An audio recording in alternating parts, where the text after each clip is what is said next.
أيها المسلمون، أوصيكم ونفسي بتقوى الله عز وجل. والتقوى كما تعرفون حصيلة من حصائل شهر رمضان،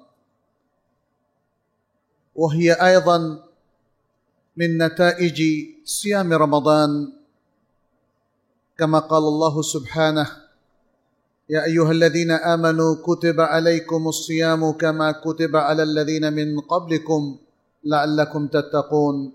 فاتقوا الله يا عباد الله، اتقوا الله في علانكم وسركم، اتقوا الله في جميع أقوالكم وأعمالكم وشؤونكم. نسأل الله سبحانه أن يجعلنا وإياكم من عباده المتقين، ويتقبل منا ومنكم صالح الأعمال، إنه ولي ذلك والقادر عليه. أيها المسلمون, আল্লাহ সুবহানাহু ওয়া তাআলার অপার অনুগ্রহ তার বান্দাদের উপর যে তিনি শাহরু রমাদানের মতো একটি বরকতময় উপলক্ষ আমাদেরকে দান করেছেন। আলহামদুলিল্লাহ। খুব অল্প দিনের মধ্যেই এই মাস আমাদের কাছে সমাগত হবে। এই মাসের সিয়াম আহাদু আরকানিল ইসলাম, ইসলামের অন্যতম একটি রকন, এবং এই মাসটির যেমন অনেক বারাকা রয়েছে, বারাকা দিয়েছেন আল্লাহ সুবহানাহু ওয়া তাআলা, আর এই মাসে সিয়াম সহ অন্য সকল ইবাদত করার মর্যাদাও আল্লাহর কাছে অনেক বেশি। সুতরাং এই মাসের জন্য একটা প্রস্তুতি আমাদের নিতে হবে। যে কোনো কাজের জন্যই তো প্রস্তুতি নিতে হয়। অফিসে যাবেন প্রতিদিন, প্রস্তুতি নিতে হয় না? আপনি একটা ব্যবসা ওপেন করবেন, প্রস্তুতি নিতে হয় না?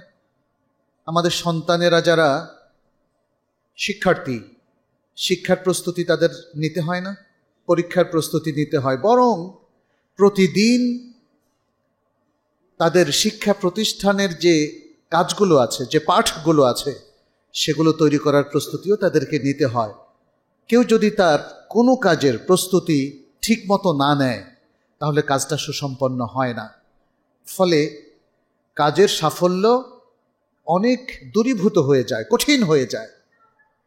রমাদান মাস চমৎকার একটি উপলক্ষ, বরকতময় মাস, রহমতের মাস, আল্লাহ সুবহানাহু ওয়া তাআলার পক্ষ থেকে ক্ষমা প্রাপ্তির মাস, জাহান্নাম থেকে মুক্তির মাস, এবং আরও সকল প্রকার আল্লাহর অনুগ্রহ প্রাপ্তির মাস, ফদল ও করম প্রাপ্তির মাস।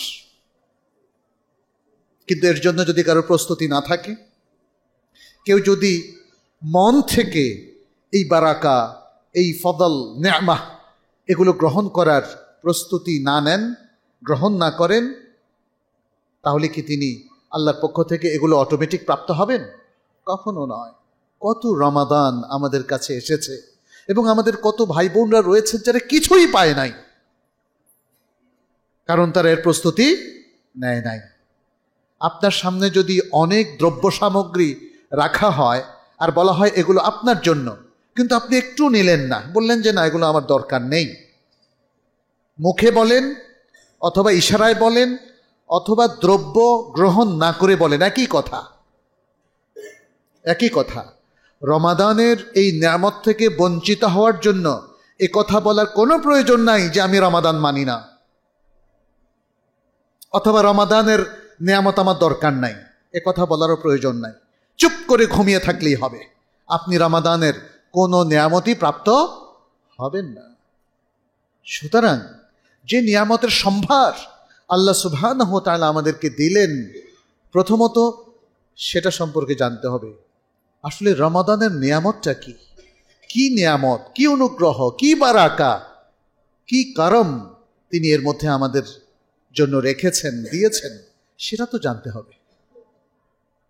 সেটাই যদি না জানি, তাহলে তো আমার কাছে মনে হবে রমাদানের থাকা না থাকা অন্য মাসের মতোই মনে হবে। প্রচুর মানুষ দেখবেন মুসলিম যারা সওম ও রমাদান নিয়ে কোনো পড়াশোনা নাই, ফিকহ সিয়াম সম্পর্কে যাদের কিছুই জানা নাই, তাদের কাছে অন্য আর ৮-১০টা সময়ের মতো, মাসের মতোই রমাদান মাস। বরং এই রমাদান মাসে মুসলিম উম্মার অনেকেই দেখবেন জানুয়ারি, ফেব্রুয়ারি, মার্চের হিসাবই তারা করে।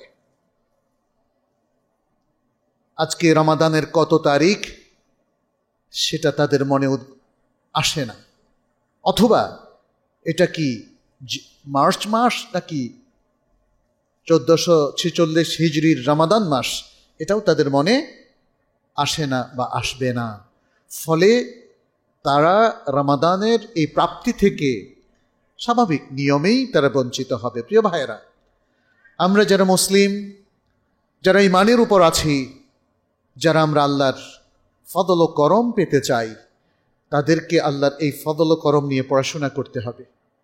কারণ এগুলো মনে করলেই পাওয়া যায় না। আর আল্লাহর এই যে অনুগ্রহ, এগুলো আল্লাহ তাআলা আল কোরআনে এবং তার নবী সাল্লাল্লাহু আলাইহি ওয়াসাল্লামের মাধ্যমে আর সুন্নায় তিনি উল্লেখ করে দিয়েছেন। এগুলো নিজে নিজে বানানো যায় না। উদ্ভট গল্পের মধ্যে একটা ফদল ও করমের ঘটনা ঢুকিয়ে দিলেই সেটা সত্য হয় না।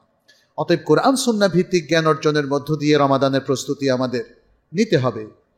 এই মাসের ফজিলতগুলো আমাদের জানতে হবে।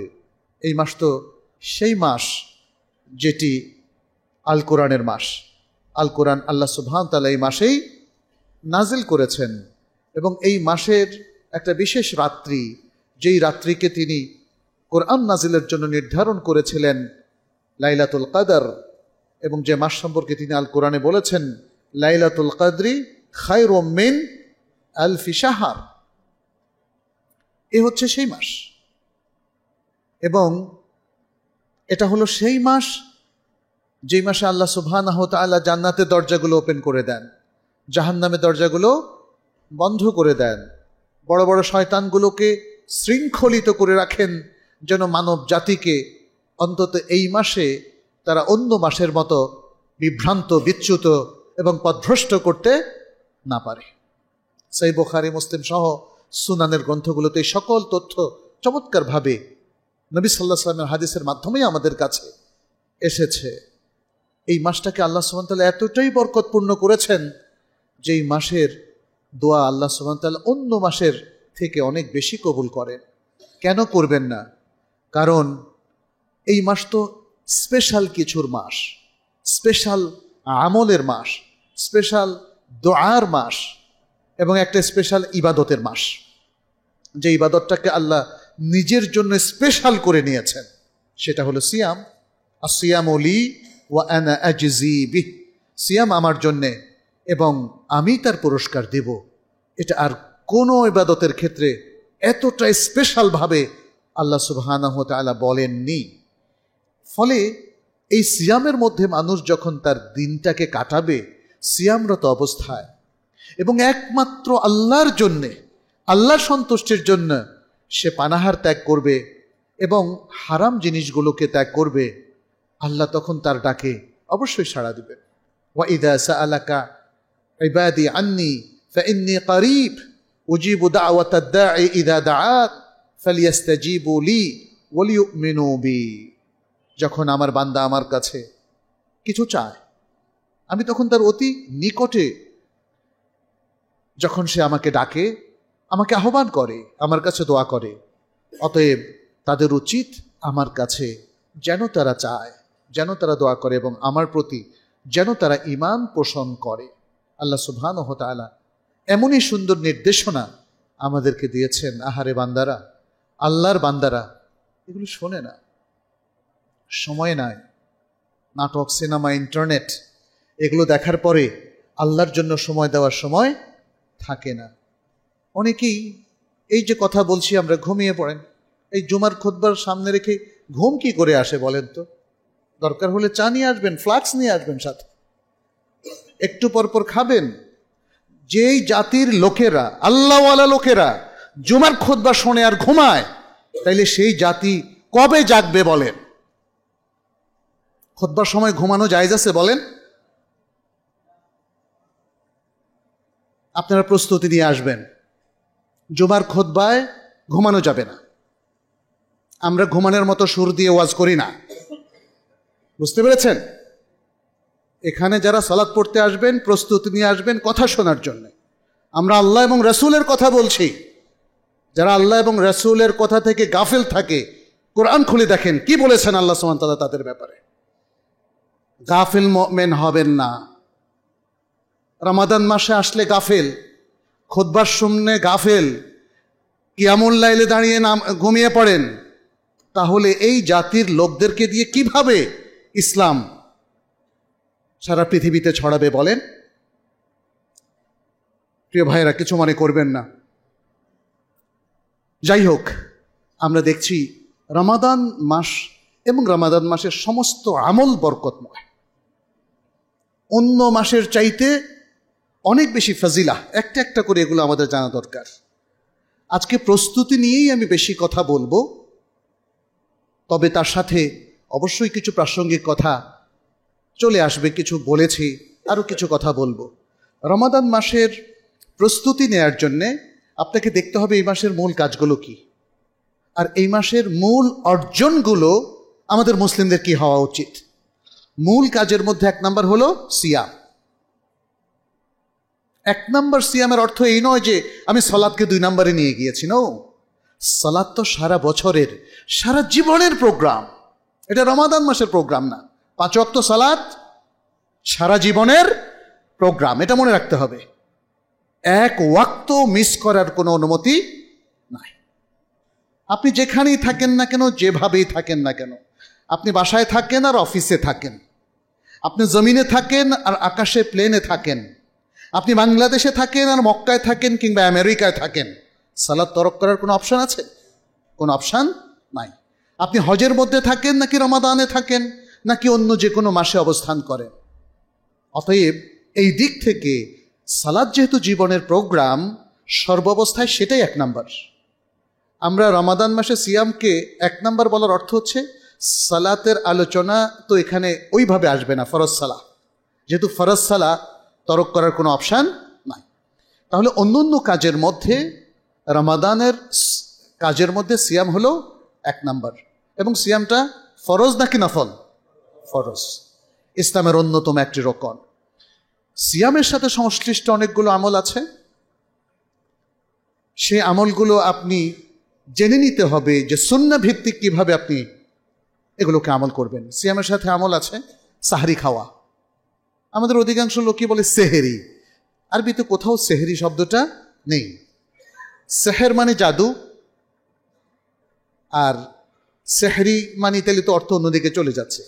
আরবিতে এসেছে শব্দটা সাহুর অথবা সাহার, দুটো, সাহুর অথবা সাহার, তাসাহারু আল্লাহ রাসূল সাল্লাল্লাহু আলাইহি ওয়াসাল্লাম বলেছেন। সুতরাং বাংলায় আমরা দুটো শব্দ উচ্চারণ করতে পারি, একটা হলো সাহারি অথবা সাহুর, দুটোর একটা। এটি সুন্নাহ এবং এটি ফজরের ওয়াক্ত হওয়ার আগেই আপনাকে সম্পন্ন করতে হবে, তবে রাতের শেষ ভাগে করাটা সুন্নাহ। দ্বিতীয় আমলটা হলো ইফতার। ইফতার নিয়েও আমরা ঝগড়া করি। সুবহানাল্লাহ, কি দুর্ভাগ্য আমাদের! ইফতারের টাইম নিয়েও আমরা ঝগড়া করি। আপনাদেরকে জিজ্ঞেস করি, ইফতারের টাইম নিয়ে কোনো কনফিউশন হওয়ার সুযোগ কি আছে? আল্লাহ রাসূল সাল্লাল্লাহু আলাইহি সাল্লাম কোরআনের আয়াত এবং তার ব্যক্তিগত আমল এবং বক্তব্যের মাধ্যমে এটাকে ক্লিয়ার করে দিয়েছেন না? তাহলে আমি আপনাদেরকে অনুরোধ করব, আপনারা সুন্নাহর দিকে তাকান, সুন্নাহ ভিত্তিক জীবনযাপনের চেষ্টা করুন। এই প্রস্তুতিটা মনে মনে এবং এই কমিটমেন্টটা মনে মনে গ্রহণ করুন, তাহলে আর কোনো ঝগড়া হবে না। আল কোরআন আল্লাহ সুবহানাহু ওয়া তাআলা বলছেন, তুম্মা আতিম্মুস সিয়ামা ইলাল লাইল, রাত্রি পর্যন্ত তোমাদের সিয়ামকে পূর্ণ করো। রাত্রিটা কখন? রাত্রি শুরু হয় সূর্য অস্ত যাওয়ার মধ্য দিয়ে, ব্যাস, আর কোনো ব্যাখ্যা নেবেন না। যারা এশার টাইমে গিয়ে ইফতার করে তাদের ব্যাখ্যা নেওয়া যাবে না, যেমন শিয়ারা করে অথবা ইয়াহুদি জাতি, তাদের সিয়াম হচ্ছে রাত থেকে রাতে, কিন্তু আমাদের সিয়াম তো রাত থেকে রাতে না। ওয়াকুলু ওয়াশরাবু হাত্তা ইয়াতাবায়্যানা লাকুমুল খায়তুল আবয়াদু মিনাল খায়তিল আসওয়াদি মিনাল ফাজর, এটা সূরা আল বাকারা 187 নম্বর আয়াতে আল্লাহ বলে দিয়েছেন, তোমরা ফজরের কালো রেখার পর সাদা রেখা স্পষ্ট হওয়া পর্যন্ত পানাহার করতে থাকো। তাই না? এরপরে বলেছেন সুম্মা আতিম্মুস সিয়ামা ইলাল লাইল, রাত পর্যন্ত সিয়াম পালন করো। এর ব্যাখ্যা নবী সাল্লাল্লাহু আলাইহি ওয়াসাল্লাম দিয়েছেন, যে হাদিসটি আমরা পাই সহিহ বুখারীর মধ্যে, ইদা আকবালাল লাইলু মিন হাহুনা ওয়া আদবারান নাহারু মিন হাহুনা ওয়া গারাবাতিশ শামস আফতারাস সায়েম। যখন এদিক থেকে রাত্রির আগমন ঘটবে এবং এদিক থেকে দিবসের অবসান ঘটবে আর সূর্য অস্ত যাবে, তখন রোজাদার ইফতার করবে। আর কি কোনো অস্পষ্টতা আছে? অতএব কয় মিনিট আগে পরে এগুলো নিয়ে ঝগড়ার কোনো কারণ নেই। ইসলাম এসেছে আমাদেরকে একটা চমৎকার জায়গায় একসাথ করার জন্যে, সেটা হোক সালাত, হোক সিয়াম, জাকাত, হজ, উমরা, কোরবানি, রমাদান, এসব কিছু এসে মুসলিম ঐক্যকে আরো সুসংহত করে এবং করার কথা। কিন্তু আমাদের অমনোযোগিতার কারণে, গাফলতির কারণে, ত্রুটির কারণে, আমাদের ভিতরে একটা হানাহানি বিদ্বেষ ভাব থেকে যাওয়ার কারণে, আর কথায় কথায় মানুষের ভুল ধরার কারণে, দ্বিমত করার কারণে দেখা যায় এই মহান কাজগুলোকে নিয়ে আমরা ঝগড়া করি। দ্বিমত যদি কখনো হয়, সেটার একটা সুন্দর সমাধান তো আল্লাহ সুবহানাহু ওয়া তাআলা দিয়েছেন না, ওয়াইন ইখতালাফতুম ফি শাইইন ফারুদ্দুহু ইলাল্লাহি ওয়ার রাসূল। কোনো জিনিসে ইখতিলাফ করলে আল্লাহ এবং তার রাসূলের দিকে, তথা আল্লাহর কালাম আল কোরআন এবং তার রাসূলের সুন্নাহ আল হাদিসের দিকে ফিরিয়ে দাও, সেখানে সমাধান খোঁজো। আপনি আমি তো শরিয়ার অথরিটি না। শরিয়ার অথরিটি হচ্ছে আল কোরআন এবং আস সুন্নাহ। অতএব যখনই দ্বীনের কোনো বিষয় নিয়ে, ইসলামের কোনো বিষয় নিয়ে, শরিয়ার কোনো বিষয় নিয়ে ইখতিলাফ হবে, তখন সমাধানটা আসবে কোত্থেকে? আল কোরআন এবং আস সুন্নাহ থেকে। সেটা যে কোনো মাসআলা, ইবাদত সম্পর্কিত, আকীদা সম্পর্কিত, মুআমালাত সম্পর্কিত, দুনিয়ার যে কোনো বিষয় সম্পর্কিত। যখনই কোনো মতভেদ আসবে, ফয়সালা হবে কিসের ভিত্তিতে? আল কোরআন এবং আস সুন্নাহর ভিত্তিতে। আল্লাহ সুবহানাহু ওয়া তাআলা তো সেটা অন্য আয়াতে বলে দিয়েছেন, ফালা ওয়া রাব্বিকা লা ইউমিনুন হাত্তা ইউহাক্কিমুকা ফীমা শাজারা বাইনাহুম থুম্মা লা ইয়াজিদু ফি আনফুসিহিম হারাজাম মিম্মা কাদাইতা ওয়া ইউসাল্লিমু তাসলিমা। তোমার রবের শপথ, তারা ততক্ষণ পর্যন্ত মুমিন হবে না যতক্ষণ না তারা তাদের বিবাদ বিসংবাদের বিষয়গুলোতে তোমার ফয়সালা, তোমাকে হাকেম ফয়সালাকারী হিসাবে নির্ধারণ করে এবং তুমি যা ফয়সালা করো সেই ব্যাপারে তাদের অন্তরে কোনো দ্বিধা তারা পোষণ করে না এবং সর্বান্তকরণে তারা সেটাকে মেনে নেয়। সুবহানাল্লাহ। এত স্পষ্ট কথা বলার পরেও যদি মুসলিমদের কেউ কোরআন সুন্নাহর ফয়সালা গ্রহণে দ্বিধা করে, তাহলে তো আল্লাহর ফতোয়ার দিকেই যান, আমাদের কোনো ফতোয়া গ্রহণের কোনো প্রয়োজন নাই। আপনি ঈমান হারা হয়ে যাবেন। সেটি কে বলেছেন? আল্লাহই বলেছেন, ফালা ওয়া রাব্বিকা লা ইউমিনুন। যাই হোক, আমরা সিয়ামের আরও কিছু কাজ নিয়ে কথা বলছিলাম। সিয়ামের মৌলিক দিক দুটো, একটা হলো তার বাহ্যিক দিক, যেটি সিয়ামের সংজ্ঞার মধ্যে বলা হয়েছে শবে সাদেক থেকে নিয়ে সূর্য অস্ত যাওয়া পর্যন্ত পানাহার এবং দাম্পত্য সম্পর্ক পরিহার করা। এটা সিয়ামের বাহ্যিক আমল বা দিক। আর সিয়ামের অন্তর্নিহিত দিক হচ্ছে যাবতীয় হারাম কাজ থেকে, মিথ্যাচার এবং বাতিল ধ্যান ধারণা থেকে নিজেকে মুক্ত রাখা এবং মুক্ত করা। রাসূল সাল্লাল্লাহু আলাইহি ওয়াসাল্লামের এই ব্যাপারে হাদিস রয়েছে, যেটি ইমাম বুখারী বর্ণনা করেছেন। তিনি বলেছেন, মান লাম ইয়াদা কাওলা যুরি ওয়াল আমালা বিহি ফালাইসা লিল্লাহি হাজাতুন ফি আন ইয়াদা তাআমাহু ওয়া শারাবাহু। যে ব্যক্তি মিথ্যা কথা এবং মিথ্যা কাজ সিয়াম রেখে ত্যাগ করল না, তাহলে আল্লাহর কাছে তার রমাদানের দিনে পানাহার ত্যাগের কোনো প্রয়োজন নাই। এটা কে বলেছেন? রাসূলুল্লাহ সাল্লাল্লাহু আলাইহি ওয়াসাল্লাম।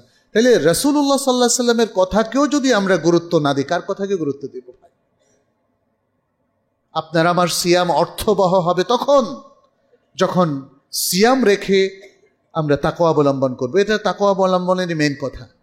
আপনি মিথ্যা কথা, মিথ্যা কাজ পরিত্যাগ করা, হারামকে সর্বতোভাবে বর্জন করা, দুর্নীতিকে না বলা, অন্যায়কে, মাদক সেবনকে এবং যত হারাম বাতিল চিন্তা ভাবনা, কথা বার্তা, কর্মকাণ্ড রয়েছে, এ সব কিছুকে পরিহার করা, এটা তাকওয়ার মূল কথা। এটা তাকওয়ার মূল কথা। যথাসম্ভব ভালো কাজ করব, আর সর্বাত্মকভাবে অন্যায় এবং হারামকে পরিহার করব। তাকওয়ার মূল কনসেপ্ট এটাই, নলেজ এটাই, ডেফিনেশন এবং সংজ্ঞা এটাই। যথাসম্ভব ভালো কাজ করব, ফরজগুলো তো করতেই হবে, এর মধ্যে নফলগুলো আপনার সুযোগ সুবিধা অনুযায়ী, সংক্ষেপে যেটা আল্লাহ সুবহানাহু ওয়া তাআলা বলেছেন ফাত্তাকুল্লাহা মাস্তাতা'তুম, অর্থাৎ যথাসম্ভব আল্লাহর তাকওয়া অবলম্বন করো। তার মানে যথাসম্ভব ভালো কাজ করব এবং সর্বতোভাবে মন্দ, অকল্যাণমূলক, খারাপ কাজ, দুর্নীতি, অন্যায়কে বর্জন করব। এটা হচ্ছে তাকওয়ার মূল কথা। আর সে কথাটাই আল্লাহ সুবহানাহু ওয়া তাআলা তিনি সূরা আল বাকারার 183 নম্বর আয়াতে বলে দিয়েছেন, ইয়া আইয়ুহাল্লাযীনা আমানু কুতিবা আলাইকুমুস সিয়ামু কামা কুতিবা আলাল্লাযীনা মিন ক্বাবলিকুম লাআল্লাকুম তাত্তাকুন।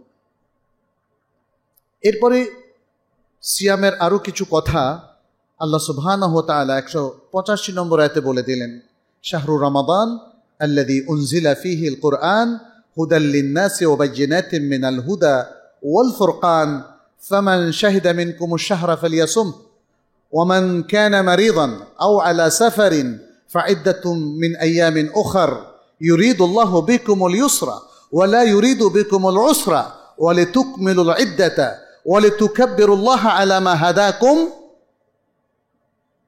এর অর্থ হচ্ছে রমাদান মাস যাতে আল কোরআন নাজিল হয়েছে মানুষের হেদায়েতের জন্যে, হেদায়েতের প্রমাণস্বরূপ, সত্য এবং মিথ্যার মধ্যে পার্থক্য নিরূপণকারী রূপে। অতএব তোমাদের মধ্যে যদি কেউ এই মাসে উপস্থিত থাকে যেন সে সিয়াম রাখে, আর যদি সে অসুস্থ হয় কিংবা সফরে থাকে তাহলে সে সিয়াম ভঙ্গ করে অন্য দিনগুলোতে গণনা করবে, অর্থাৎ কাজা করবে। আল্লাহ তোমাদের জন্য সহজতা চান, তিনি তোমাদের উপর কঠোরতা চাপিয়ে দিতে চান না। এবং যেন তোমরা রমাদানের গণনাকে পরিপূর্ণ করতে পারো এবং আল্লাহ যে তোমাদেরকে হেদায়েত দিয়েছেন সেজন্য আল্লাহর মহত্ব তোমরা বর্ণনা করতে পারো এবং যেন তোমরা শুকরগুজার হও। কি চমৎকার কথা! রমাদান বিষয়ক আয়াতগুলো আপনারা পড়ে নেবেন, কিতাবুস সিয়ামের হাদিসগুলো আপনারা পড়ে নেবেন, ফিকহুস সিয়ামের যে বিশুদ্ধ বইগুলো আছে সেগুলো আপনারা একটু পড়ে নেবেন। এটা রমাদানের প্রস্তুতি। তাহলে রমাদানের কাজগুলো করতে বুঝতে আপনাদের সুবিধা হবে। রমাদান মাসে আরও যে আমলগুলো আল্লাহ সুবহানাহু ওয়া তাআলা এবং তার রাসূল সাল্লাল্লাহু আলাইহি সাল্লাম করার জন্য আমাদেরকে দিক নির্দেশনা দিয়েছেন, তার মধ্যে আছে কোরআন বেশি বেশি তেলাওয়াত করা, কোরআন বেশি বেশি তেলাওয়াত করা, কোরআন বুঝা, যাদের কোরআন তেলাওয়াতে সমস্যা আছে তেলাওয়াতকে শুদ্ধ করা, বিত্তাজবিদ কোরআন তেলাওয়াত করা, তারতিলের সাথে কোরআন তেলাওয়াত করা। যারা তেলাওয়াতটাকে শুদ্ধ করেছেন তারা এরপরে কোরআনের অর্থের দিকে মনোযোগ দিবেন এবং কোরআনের শিক্ষা অর্জন করার প্রতি আপনি আগ্রহী হবেন। কারণ আল কোরআনকে যে ভালো করে বুঝবে না এবং কোরআনের শিক্ষা যে নেবে না সে কিন্তু সিয়ামের শিক্ষাও নিতে পারবে না, সে সালাতকেও কাজে লাগাতে পারবে না। ইসলামের যে প্রোগ্রামগুলোর কথা আমরা বললাম, ইসলামের এই বিশেষ স্পেশাল ইবাদত এবং ইবাদতের বাইরের এই প্রোগ্রামগুলো তার পক্ষে বোঝা, হৃদয়ঙ্গম করা সম্ভব হবে না যদি না সে কোরআনকে ভালো করে রপ্ত করতে পারে, বুঝতে পারে। ফলে আমাদের সালাফকে আমরা দেখেছি তারা রমাদান মাস আসলেই কোরআনের পঠন পাঠনে লেগে যেতেন। এই সালাফদের শিরোভাগে কে আছেন বলেন তো? রাসূলুল্লাহ সাল্লাল্লাহু আলাইহি সাল্লাম। সর্বপ্রথম উম্মার 1 নম্বর ব্যক্তি হচ্ছেন তিনি রাসূলুল্লাহ সাল্লাল্লাহু আলাইহি সাল্লাম। যেহেতু তিনি উম্মতে মুহাম্মাদিয়ার কাছে প্রেরিত নবী এবং রাসূল তথা তিনি শেষ নবী ও রাসূল, তিনি জিবরিলের সাথে বসে যেতেন। রমাদানের প্রতি রাতে তারা তাদারুস করতেন কোরআন, একজন আরেকজনকে পড়ে শোনাতেন, জিবরিল এবং রাসূলুল্লাহ সাল্লাল্লাহু আলাইহি ওয়াসাল্লাম। সুতরাং এটা তো আমরা হাদিসে পেলাম, তাই না? তার মানে হচ্ছে ঘটনাটা রাসূল সাল্লাল্লাহু আলাইহি ওয়াসাল্লাম সাহাবাদের কাছে জানিয়ে দিয়েছেন, দেখো জিবরিলের সাথে আমার এই কোরআন নিয়ে বসা হয়। তারা যখন দেখলেন নবী সাল্লাল্লাহু আলাইহি সাল্লামের কোরআনের এই চর্চা, তখন তারাও কোরআনের পঠন পাঠনে বসে যেতেন। ওসমান ইবনে আফফান রাদিয়াল্লাহু তাআলা আনহু তিনি কয়েকবার রমাদান মাসে কোরআন পুরো তেলাওয়াত করে শেষ করতেন। কারণ রমাদানের এই পঠন পাঠনের মধ্যে তাযকির আছে। কোরআনকে কেউ যেন ভুলে না যায়, কোরআনকে কেউ যেন আমল থেকে দূরে সরিয়ে না দেয়। আপনি কোরআন পাঠ বন্ধ করেন, দেখবেন যে ঈমান দুর্বল হয়ে যাবে, সালাতে গাফলতি আসবে, আরও অন্য কাজে এর প্রভাবটা পড়বে। আমরা দেখি যে সাহাবায়ে কেরামের মধ্যে অনেকেই বেশি বেশি কোরআন তেলাওয়াত করতেন, রাত ভর কিয়ামুল লাইলে সময় কাটাতেন। স্বয়ং নবী সাল্লাল্লাহু আলাইহি ওয়াসাল্লামও কাটাতেন, তার পরিবার কাটাতো, এবং সাহাবায়ে কেরাম। ইমাম জুহরি বিখ্যাত একজন মুহাদ্দিস, তিনি তো মুহাদ্দিস মানে কি, হাদিস পড়াতেন। মুহাদ্দিস যারা, তাদের বিশাল একটা সময় কিন্তু হাদিস পড়াতেই ব্যয় হয়। হাদিস পড়ানো এটা কি কোরআনের সাথে সাংঘর্ষিক? মোটেই না, কারণ হাদিস হচ্ছে কোরআনেরই ব্যাখ্যা। কিন্তু মুহাদ্দিসিনে কেরাম যেহেতু হাদিসের মধ্যে প্রচুর হাজার হাজার হাদিস আছে, কোরআনের চাইতে এখানে হাদিসের সংখ্যা অনেক বেশি, কোরআনের আয়াতের চাইতে হাদিসের সংখ্যা অনেক বেশি, ফলে হাদিসের জন্য এক্সট্রা অনেক বেশি সময় দিতে হয়। আর অনেকগুলো কারণ আছে। কোরআন উম্মার কাছে প্রুভড যে মুসহাফটা ওসমান ইবনে আফফান রাদিয়াল্লাহু তাআলা আনহুর সময় বেইজমা সাহাবা তারা উম্মার কাছে সম্পদ হিসাবে রেখে গেলেন, এটা নিয়ে আজ পর্যন্ত উম্মার মধ্যে কোনো বিভেদ হয় নাই। কিন্তু হাদিস শাস্ত্র এটা অনেক বড় শাস্ত্র হওয়ার কারণে দেখা যাচ্ছে কিছু মানুষ মিথ্যা হাদিস রচনা করা শুরু করল। আবার হাদিসের যারা রাবি, তাদের মধ্যে ত্রুটি পাওয়া যাওয়ার কারণে তাদের হাদিস গ্রহণটা, তাদের কাছ থেকে হাদিস গ্রহণটা ওলামায়ে কেরাম মুহাদ্দিসিনদের জন্য কঠিন হয়ে গেল। ফলে আমরা দেখতে পাচ্ছি কিছু জাল এবং ফ্যাব্রিকেটেড হাদিস তৈরি হলো, এবং কিছু অতি দুর্বল হাদিস যেগুলো অনুযায়ী আমল করা যাবে না বলে ওলামায়ে কেরাম ব্যক্ত করেছেন। ফলে হাদিসের এই সম্ভারের কারণে আবার অনেক অথেন্টিক হাদিসও রয়েছে। ফলে এই যে একটা পরিস্থিতি তৈরি হলো, এই কারণে হাদিস শাস্ত্রের অধ্যয়নের ক্ষেত্রে আমাদের অনেক লম্বা সময় দিতে হতো। ইমাম জুহরির মতো আর অনেক মুহাদ্দিস, তারা রমাদান মাস আসলে হাদিসের পঠন পাঠন বন্ধ করে তারা কোরআনের চর্চা এবং তেলাওয়াতে, কোরআন গবেষণায় তারা নিয়োজিত হতেন। তাহলে এটা আরেকটা গুরুত্বপূর্ণ কাজ। সারা বছর আমরা যদি কোরআন থেকে বিচ্ছিন্ন থাকি, এটা একটা বিশাল সুযোগ কোরআনের মাসে কোরআনের সাথে আবার কানেক্টেড হওয়া, আবার রিলেশন বিল্ড আপ করা। কিন্তু ওইটা আমরা বলবো না এরপরে আবার ভুলে যান, নো। একটা কানেকশন তৈরি হওয়ার পরে আসলে আর ভুলে যাওয়াটা উচিত না। এটা দেখেন, পৃথিবীর যে কোনো কানেকশন আপনি দেখেন, একটা চাকরিতে জয়েন করার পরে ওটা কি 1 বছর পরে আবার তরক করেন না, মানুষ এগুলো চালিয়ে যায়। বিবাহ শাদীর পরে, তাই না, 1 মাস 1 বছর পরে কি আবার কানেকশন বন্ধ হয়ে যায়? তালাক, সেটা তো ভিন্ন একটা মাসালা। কানেকশন তৈরি করা মানেই হচ্ছে এটাকে আমৃত্যু বজায় রাখা। অতএব কোরআনের সাথে কানেকশন তৈরি করে আমৃত্যু বজায় রাখবেন। এরপরে হচ্ছে কিয়ামুল লাইল। রমাদানের আরেকটা প্রস্তুতি হচ্ছে কিয়ামুল লাইলের জন্য, যাতে অনেক রাত পর্যন্ত লম্বা টাইম দাঁড়িয়ে থাকা যায় সালাতের মধ্যে, এমনি দাঁড়ানো না। সুতরাং কিয়ামুল লাইলের জন্য আপনি মানসিক প্রস্তুতি নেবেন। দেখেন, এক একজনের মানসিক প্রস্তুতি এক এক রকম। আমরা দেখি এটা বাই অবজারভেশন যে সমাজের মধ্যে লোকজন কিভাবে কিয়ামুল লাইলের প্রস্তুতি নিচ্ছে। আমরা দেখি কেউ কেউ প্ল্যান করছেন প্রথম 7 দিন 1 খতম করে দেবেন। ফলে তারা একজন হাফেজকে হায়ার করেন যে খুব দ্রুত 1 সপ্তাহের মধ্যে কোরআন খতম করে দেয়। রমাদানের কিয়ামুল লাইলের প্রোগ্রাম কি 7 দিনের জন্য? তাহলে আপনি 7 দিনের জন্য প্রোগ্রাম নিচ্ছেন কেন? কেউ 10 দিন, কেউ 21 দিন, কেউ আবার 27শে রমজান পর্যন্ত। কিন্তু আপনি হারামাইনে কখনো এরকম প্রোগ্রাম দেখবেন না। ভঙ্গুর প্রোগ্রাম, এটার নাম হচ্ছে ভঙ্গুর প্রোগ্রাম, ব্রোকেন প্রোগ্রাম। নাও, রমাদানে যে কয়েকদিন থাকে প্রতিদিন কিয়ামুল লাইল হবে, একদিনও মিস হবে না, এবং প্রতিদিন 1 পারা করেই বা তার একটু কম বেশি 1.5 পারা 2 পারা করে পড়া হবে। এটা যদি 29শে রমাদান হয় তাহলে পুরো 29, আর যদি 30শে রমাদান হয় তাহলে 30 দিন। আপনি দেখবেন হারামাইন এটাই হচ্ছে নিয়ম। রাসূল সাল্লাল্লাহু আলাইহি ওয়াসাল্লাম তাই করতেন, বরং শেষ দশকে আরো বাড়িয়ে দিতেন। আমাদের লোকজন প্রথম দশক বা প্রথম 15 দিনে, বিশেষ করে ব্যবসায়ী যারা আছে তারা শেষ করে দেয়, কারণ শেষ দশকটা তারা আখিরাতের জন্য বিনিয়োগ করতে নারাজ। বলছে আমাদের আখিরাতের চাইতে দুনিয়া বেশি দরকার। ঠিক না? এটা কিন্তু আল্লাহ বলে দিয়েছেন, তোমরা মানুষেরা, বান্দারা, তোমরা আখিরাতের চাইতে দুনিয়াকে বেশি প্রাধান্য দাও।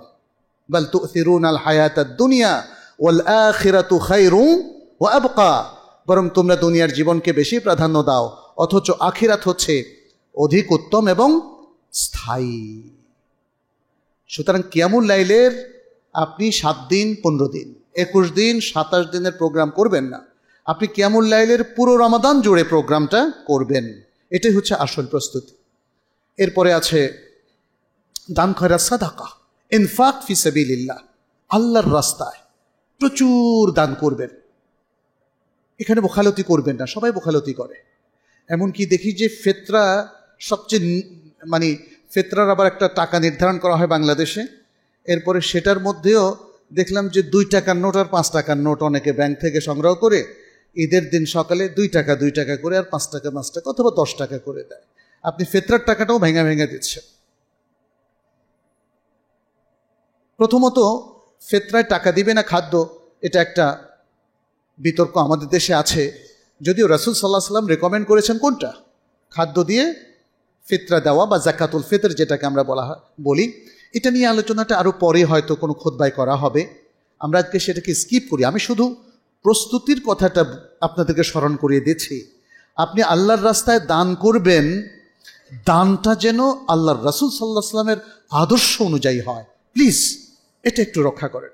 আমাদের সবার সাধ্য সমান না, কিন্তু চিন্তা করুন আপনার আমার এই ছোট্ট লিমিটেড ক্যাপাসিটির মধ্য দিয়ে আমরা কিন্তু উচ্চ মার্গে যেতে পারি।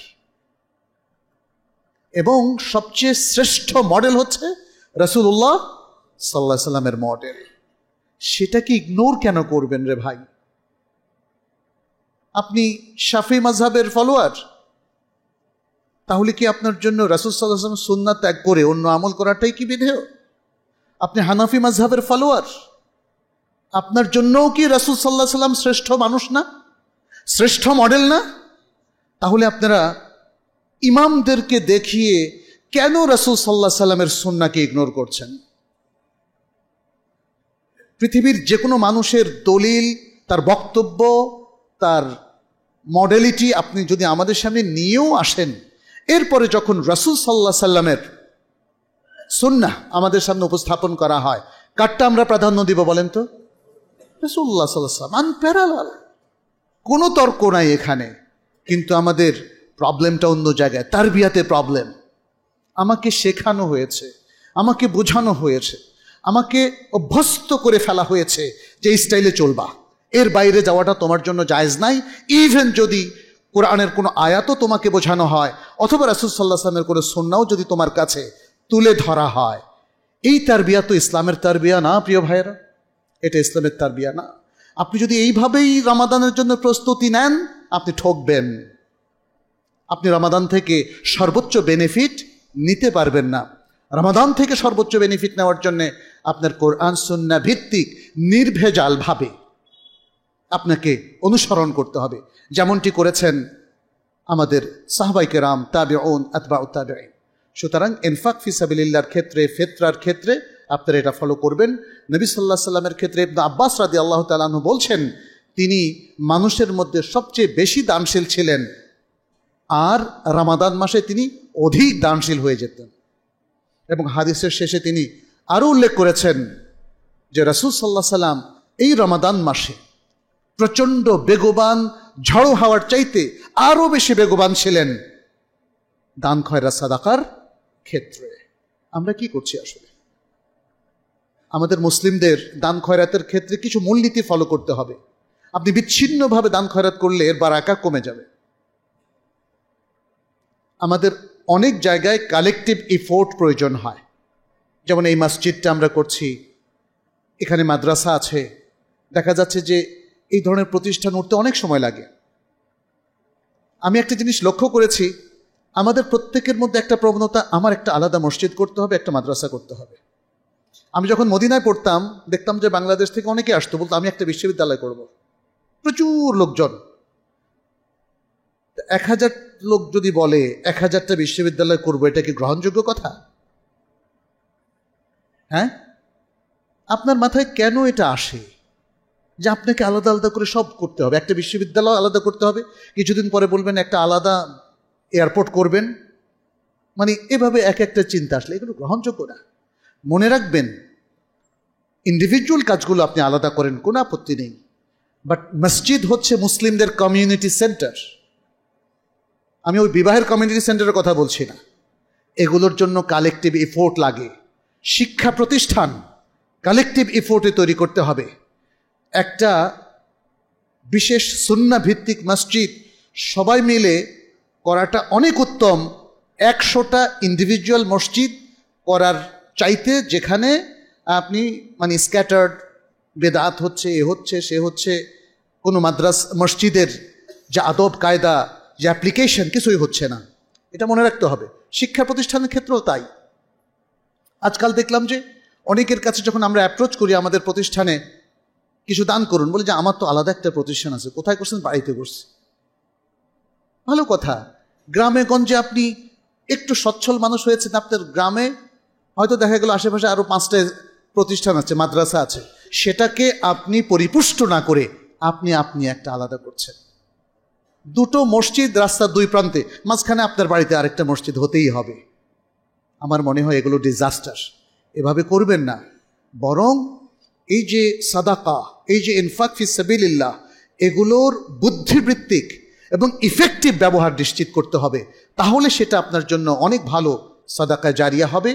আপনারা দেখবেন এই সমাজের মধ্যে আলেম ওলামাদের মধ্যে কারা কোথায় খুব পটেনশিয়াল কাজ করছে, আপনি আপনার টাকাটা সেখানে ঢালবেন। সুন্নাহ ভিত্তিক বিশিষ্ট কোন প্রতিষ্ঠান আছে, কোন মসজিদ আছে, আপনি সেখানে গিয়ে যদি ছোট্ট একটা মসজিদ, টিনের ঘর করার চাইতে সেখানে যদি আপনি আপনার টাকাটা ইনভেস্ট করেন, এই ইনভেস্টমেন্টটা আপনি বহুগুণে আল্লাহর কাছে পাবেন। আর এই মসজিদটা তখন সারা বাংলাদেশে আলো ছড়াবে, এই প্রতিষ্ঠান সারা বাংলাদেশে আলো ছড়াবে। যাই হোক, এটা নিয়েও আমাদেরকে একটু ভাবতে হবে, আমি সে কথা বলছি।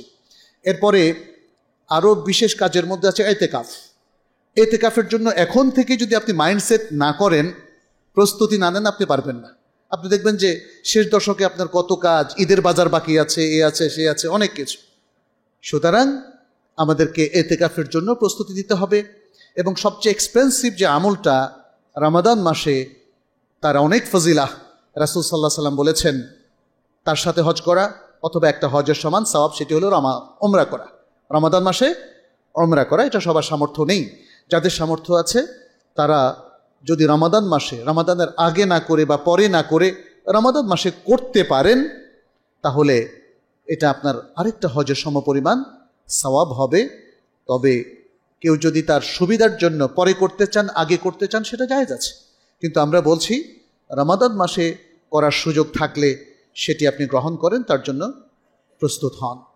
যাই হোক, আরও কিছু বিষয় আমাদেরকে খেয়াল রাখতে হবে।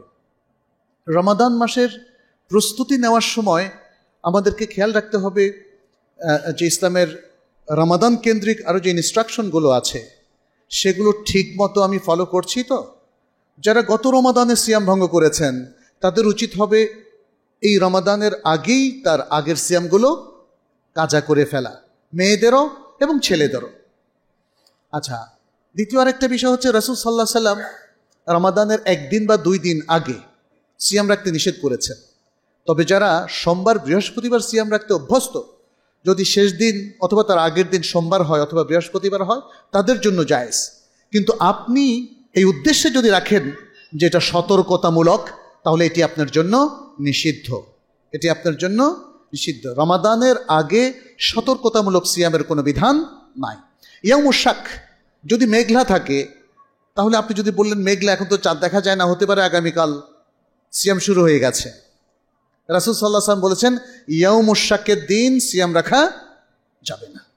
ইয়াউমুশ শাক, চাঁদ দেখতে হবে, চাঁদ না দেখে সিয়াম রাখা যাবে না।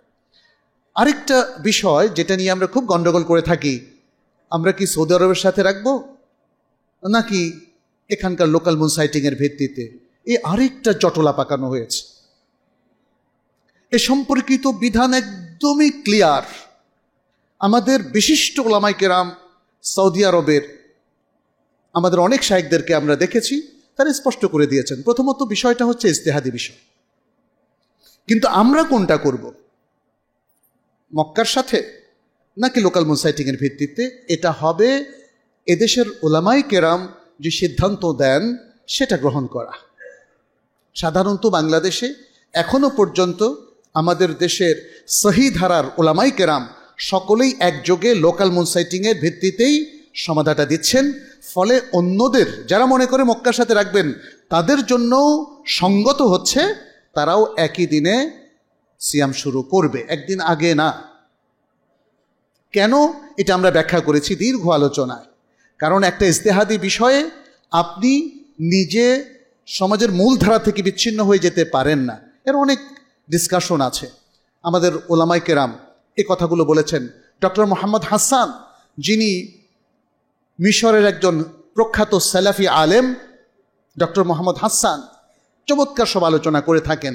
তিনি বলেন, আমি মনে করি ইন্টারন্যাশনাল মুন সাইটিংয়ের ভিত্তিতে আমাদের সিয়াম রাখা বা ঈদ রাখা, ঈদ পালন করা উচিত। কিন্তু আমি দেখেছি মিশরে ইন্টারন্যাশনাল মুন সাইটিংয়ের ভিত্তিতে আমাদের সিদ্ধান্ত নাই। অতএব আমি আমার মতটাকে স্যাক্রিফাইস করে মানুষ এবং রাষ্ট্রের মুসলিমরা যেদিন সিয়াম রাখে আমি তার সাথে সিয়াম রাখি, যেদিন ঈদ করে তার সাথে আমি ঈদ করি। বুঝতে পেরেছেন? সুতরাং এই যে ভিন্ন মত আছে, এই ভিন্ন মতটাকে পুঁজি করে সমাজের মধ্যে অস্থিরতা তৈরি করা, বাড়িতে বাড়িতে ভাঙন তৈরি করা, মুসলিমদের মধ্যে দলাদলি করা, এটা আসলে জায়েজ নেই। এটা আসলে জায়েজ নেই। আর যারা বলছেন এটা ইসলামের একটা বেসিক ব্যাপার, এতে তার দিন ধর্ম নষ্ট হয়ে যায়, তারা মোটেই সত্য কথা বলছেন না। আপনি সৌদি আরবের ফাতোয়া লাজনা দায়মা পড়ে দেখেন, শেখ মোহাম্মদ বিন সালেহ বিন উসাইমিনের ফতোয়া পড়ে দেখেন, এবং বড় বড় আলেমদের ফতোয়া পড়ে দেখেন। এটা সত্য কথা নয়, এটা একটা ইজতিহাদি ব্যাপার। ইজতিহাদি ব্যাপারে আপনার এভাবে একদল আরেক দলের ইজতিহাদকে বাতিল করে দেওয়া এবং নিজেরটা ঠিক বলে উম্মাহ গোমরাহ হয়ে গেছে বলা, এটা রীতিমতো অন্যায়। এটা রীতিমতো অন্যায়। বরং কি করতে হবে তাহলে? আমরা এক্ষেত্রে যে সিদ্ধান্তটা বৃহত্তর ওলামায়ে কেরামের যে সিদ্ধান্তটা আসে সকলেই সেটা মেনে নিব। কারণটা কি?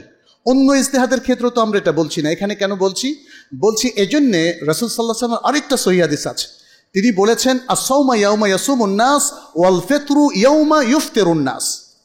সমাজের মানুষেরা যেদিন সিয়াম রাখে, সিয়াম সেদিনই রাখতে হবে। সমাজের মানুষেরা যেদিন সিয়াম ভেঙে ইফতার করে তথা ঈদ করে, সেদিনই ঈদ করতে হবে। অতএব সিয়াম শুরু করা এবং ঈদ করা এটা একটা সামাজিক ইবাদত, যেটি সামাজিকভাবে পরিপালন করতে হবে। সমাজকে ভেঙে খান খান করে এটা হবে না।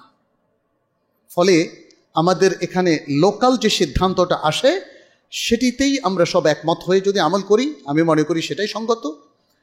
আমরা যখন বিদেশের এমন কোনো দেশে ছিলাম রমাদানে যারা ইন্টারন্যাশনাল মুন সাইটিংয়ের সাথে ঈদ করতাম, আমরা সেটা করতাম, কারণ ওটাই মূলধারা। আবার যখন কোনো লোকাল মুন সাইটিংয়ের যেখানে সিদ্ধান্ত এসেছে সেখানে আমরা ঈদ করতাম, তখন সেটার সাথে ঈদ করতাম। এটাই শেখ সালেহ বিন উসাইমিন রাহমাহুল্লাহর রেকমেন্ডেশন। ফলে আমি বলবো এই সকল জিনিসগুলোকে মাথায় রেখে আসুন আমরা খামাখা মতভেদ করাটাকে বর্জন করি, রমাদানের বেনিফিট তোলার ক্ষেত্রে অলসতা বর্জন করি, রমাদানের মধ্যে হারাম কাজে সম্পৃক্ত হওয়াটাকে বর্জন করি। যারা সিগারেট পান করতেন তারা চিরজীবনের জন্য সেটা বর্জন করুন। যারা এতদিন পর্যন্ত কোনো না কোনো দুর্নীতি এবং হারামের মধ্যে সম্পৃক্ত ছিলেন, রমাদান এসেছে তওবার একটা চমৎকার সওগাত নিয়ে, মেহমানের মতো আমরা তার সে সওগাতটা গ্রহণ করি এবং একটা নতুন সুন্দর জীবন লাভ করি। আল্লাহ যেন আমাদের সবাইকে তৌফিক দান করুন। আকুলু কাউলি হাদা ওয়াস্তাগফিরুল্লাহ লি ওয়া লাকুম ওয়া লিসাইরিল মুসলিমিন ফাস্তাগফিরুহু ইন্নাহু হুয়াল গফুরুর রহিম।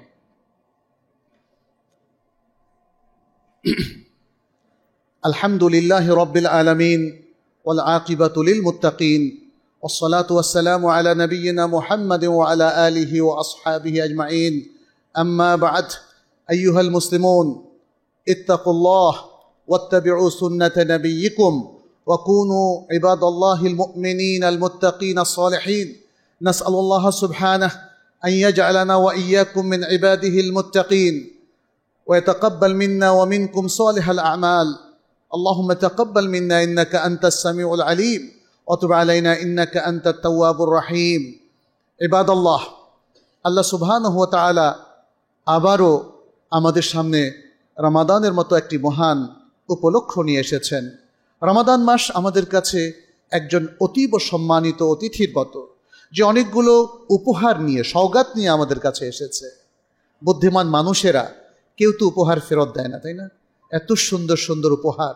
অতএব আমিও আশা করব আমরা যারা মুসলিম আজকে এই বিশ্বে যেখানেই অবস্থান করি না কেন, রমাদানের সুন্দর উপহারগুলোকে আমরা দুহাত ভরে যেন গ্রহণ করতে পারি। আল্লাহ যেন আমাদেরকে তৌফিক দান করেন। আমি এতক্ষণ পর্যন্ত যে কথাগুলো বলেছি সেটা বলেছি এই জন্য যেন আপনারা প্রস্তুতি নেন।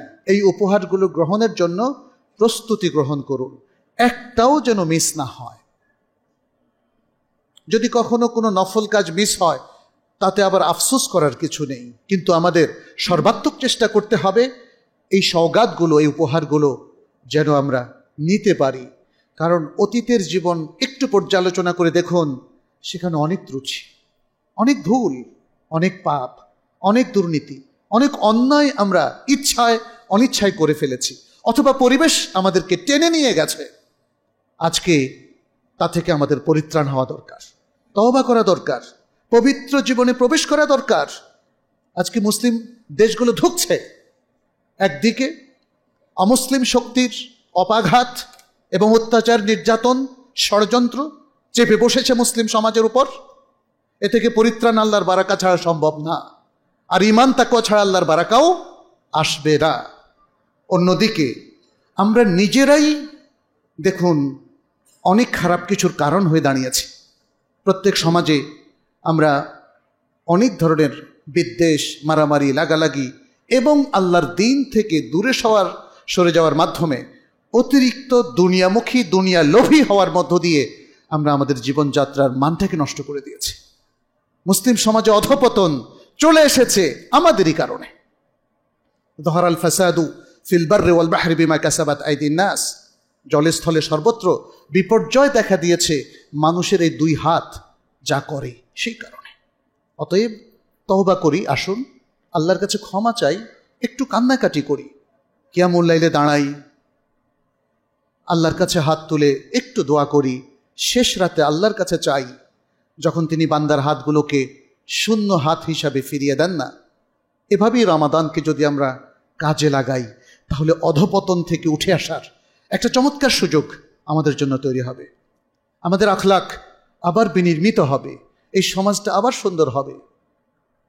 কত পরিবর্তন সমাজে ঘটে যাচ্ছে, অনেক সময় অনেক পরিবর্তন অনাকাঙ্ক্ষিত, আবার অনেক পরিবর্তন আমাদের কাছে কাঙ্ক্ষিত।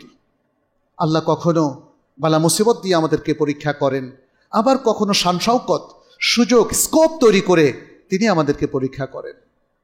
আমরা এখন যে অবস্থায় আছি, আমরা এখন নির্ভয়ে দিন পালন করতে পারি আমাদের এই দেশে, আমরা দিনী প্রতিষ্ঠানগুলোকে শক্তিশালী করতে পারি, আমরা সৎ এবং সুন্দর পবিত্র জীবন যাপন করতে পারি।